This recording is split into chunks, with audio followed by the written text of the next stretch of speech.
지금 끝까지 보시면 전기보일러 황토방이 되는 경우와 안 되는 경우를 딱 잘라 구분하게 됩니다. 안녕하세요, 따따시입니다. 오늘 이야기는 그냥 제품 자랑이 아닙니다. 현장에서 실제로 부딪힌 통화 이야기입니다. 면역공방 파동석방을 개발, 초기 테스트부터 명동 매장 성공까지 지켜온 따따시에게 한 통의 전화가 왔습니다. 면역공방을 체험하신 회장님이셨고 지금은 노약자 주간보호센터를 운영하는 사장님이셨습니다. 상황은 이랬습니다. 4.6평짜리 방, 그리고 6평짜리 방, 이 두 공간을 전기보일러로 황토방처럼 만들고 싶다. 노약자들이 편안하게 쉴 수 있는 따뜻한 방을 만들고 싶다. 좋은 뜻입니다. 누가 들어도 마음이 움직이는 이야기입니다. 그런데 저는 바로 된다 안 된다를 말하지 않았습니다. 해결 방법은 사용 용도와 환경 조건과 관리 방식을 정확히 알아야 답변할 수 있다고 말씀드렸습니다. 왜냐하면 황토방은 마음만 좋다고 되는 일이 아니기 때문입니다. 특히 전기보일러로 4.6평과 6평 같은 공간을 안정적으로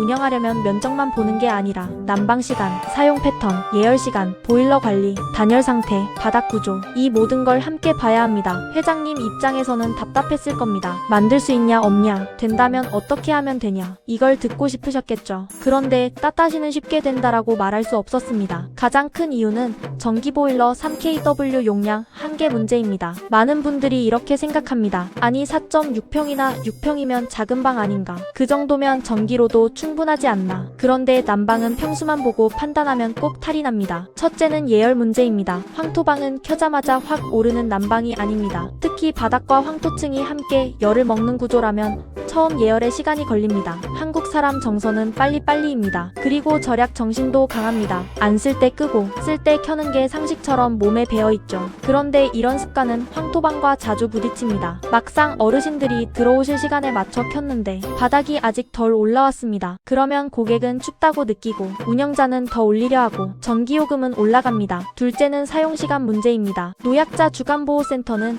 일반 가정과 다릅니다. 잠깐 들어왔다 나가는 공간이 아닙니다. 오랜 시간 머무릅니다. 앉아 계시고 누워 계시고 휴식을 취하십니다. 이럴 때는 순간적으로 뜨거운 난방보다 오래 안정적으로 유지되는 난방이 중요합니다. 그런데 전기보일러 용량이 부족하면 처음부터 끝까지 편안한 온도를 유지하기가 쉽지 않습니다. 셋째는 관리 문제입니다. 보일러는 설치만 하면 끝나는 물건이 아닙니다. 온도 설정, 운전시간, 켜고 끄는 리듬, 실내 체감, 바닥 온도, 이런 것들을 계속 조절해야 합니다. 특히 황토방은 관리자가 난방 원리를 잘 모르면 따뜻하지도 않고 전기세만 많이 나오는 일이 생깁니다. 중간 이탈 방지 콜투 액션, 여기서부터가 진짜 중요합니다.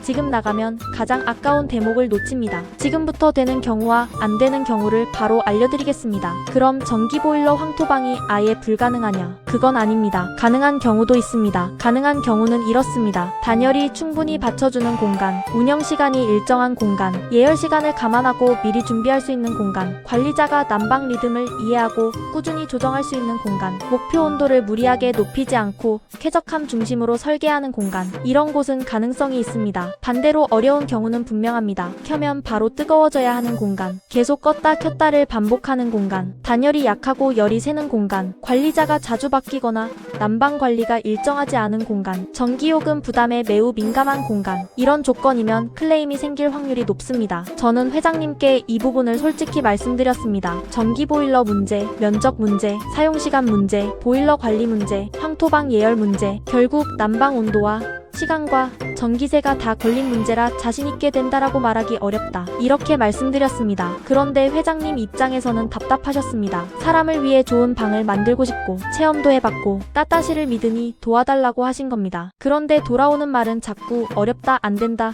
조심해야 한다는 이야기처럼 들렸겠죠. 결국 약 30분 넘는 통화 끝에 서로 언성이 올라가고 전화가 끝났습니다. 저도 마음이 편치 않았습니다. 매송휴게소에 들어가 통화하면서 참 여러 생각이 들었습니다. 좋은 뜻은 알겠는데 좋은 뜻만으로 밀어붙였다가 정작 어르신들이 불편하고 불만족하게 사용하시게 되면 그건 따따시가 해서는 안 되는 일이라고 봤습니다. 따따시 브랜드의 핵심은 고객 만족입니다. 부족한 걸 알면서도 억지로 만들어 파는 건 거절한 것보다 더 못한 일입니다. 이건 냉정한 장사 이야기가 아니라 따뜻함을 다루는 사람의 양심 이야기입니다. 여기서 또 하나 중요한 원칙이 나옵니다. 저희는 해결 노하우가 있다 해도 기술만 빼가려는 비양심 업자들과는 협업하지 않습니다. 그동안 특허 시공 노하우, 운영 노하우, 현장 시행착오 이런 것들을 이용해 먹고 뒤로는 유사품 업체와 거래하는 부도덕한 행위를 너무 많이 봤습니다. 그래서 앞으로도 상생하는 업체, 사람 냄새 나는 사람, 의리를 지키는 사람과는 대화합니다. 하지만 자기 욕심과 이익만 위해 우리 기술을 이용하려는 사람에게는 어떤 서비스 요청도 단호히 거절합니다. 이건 고집이 아닙니다. 우리 정신입니다. 함께 잘 살자는 말은 서로의 땀을 존중하는 사람끼리만 성립합니다. 남의 지혜를 빼앗아 흉내내는 순간 전통은 껍데기만 남습니다. 오늘 이 영상의 결론을 딱 세 줄로 정리하겠습니다. 전기보일러 황토방은 평수만 보고 판단하면 안 됩니다. 노약자 주간보호센터는 일반 가정보다 훨씬 안정성과 지속성이 중요합니다. 따다시는 된다보다 제대로 된다를 먼저 따집니다. 끝까지 보셨다면 댓글에 본인 공간의 평수와 사용시간만 적어보세요. 다음 판단 기준이 바로 보입니다. 공유로 같은 고민 있는 분께 보내주시고 구독해두시면 다음 편에서 전기보일러 대신 어떤 방향이 현실적인지도 이어서 풀어드리겠습니다. 그래서 어쩌라고요. 아무 방이나 황토방처럼 팔지 말고 사람이 끝까지 편한 방만 만들자는 겁니다.